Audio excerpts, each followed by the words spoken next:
have a lot of passion around talk, communication, et cetera, and I do believe, and there's plenty of research that's supporting this belief, that bringing people together to have conversation, to look at images, to work off of the instructional core conversationally is a very powerful thing to do.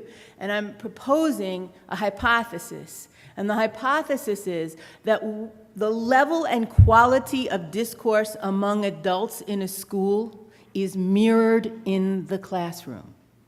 So if you start to ask yourself, how willing are the teachers in my school to collaborate, to really dive into what teaching and learning is all about, to question each other's practice, to receive feedback from each other with some critical pieces to it, not just great job kind of stuff, but not the polite norms that we're used to living with, but really to question each other from a place of inquiry, not a place of competition or attack.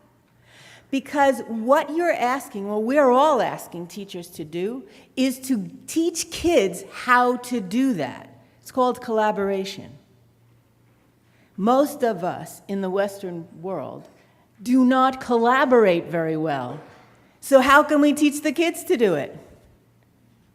We have to immerse ourselves in the practices, in the experiences that we want kids to employ. So we want kids to collaborate, argue, reason, question, then we have to do that together with each other and teach each other how to do it. So I'm assuming, and this may be an erroneous assumption, but in the US, teachers are not so good at that stuff, and principals not so good at it either. Competition kind of rules, and individualism and preference and things like that. So this business of how do we get the adults to practice what they want the kids to do, it's called practice what you preach, walk the walk, you know, all those cliches. There it is. How do we do this?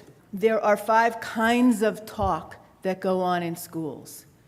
There's the rote, the drilling of facts, ideas, and routines through constant repetition, which is fairly typical and common in many places.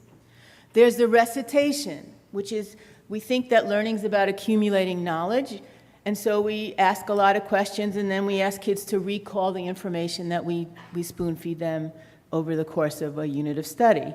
And for the most part, we basically define learning as the capacity to regurgitate whatever somebody told us. Then there's instruction, where you actually kind of give direct instruction, and you might model something or explain things, et cetera. So those first 3 are probably 90% of what goes on in schools. The next one is called discussion, and it's where you start exchanging ideas, share information, and solve problems.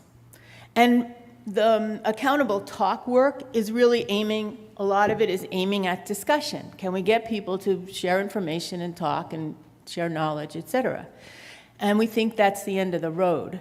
The issue with discussion is that most of the time in classrooms, even when you have accountable talk at play, it's trying to get kids to, it's sort of like leading kids to give you the answer you want, and then getting the kids to kind of tell each other what it is. It's really not deep and rich and thought-provoking. It's kind of a little manipulative, but using particular strategies. But it is definitely much, this business of getting kids to talk through things is a much better approach than just recitation or just direct instruction. What I want to be clear about what I'm saying is there's a place for every one of these. There's a place for recitation, there's a place for instruction, there's a place for discussion. But it's not the end-all and be-all, and it's not to the degree that it's presently being used. It's out of proportion. There's no nuance in the teaching. The repertoire isn't large enough. The creme de la creme of teaching, of discussion, of discourse, is actually dialogue.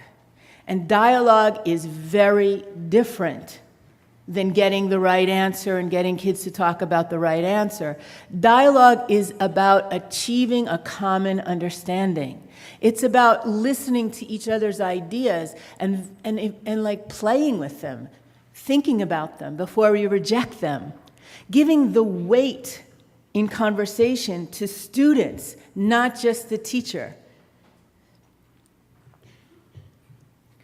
So the difference between discussion and dialogue is a kind of a critical difference and maybe a little bit of a nuance. It's kind of subtle.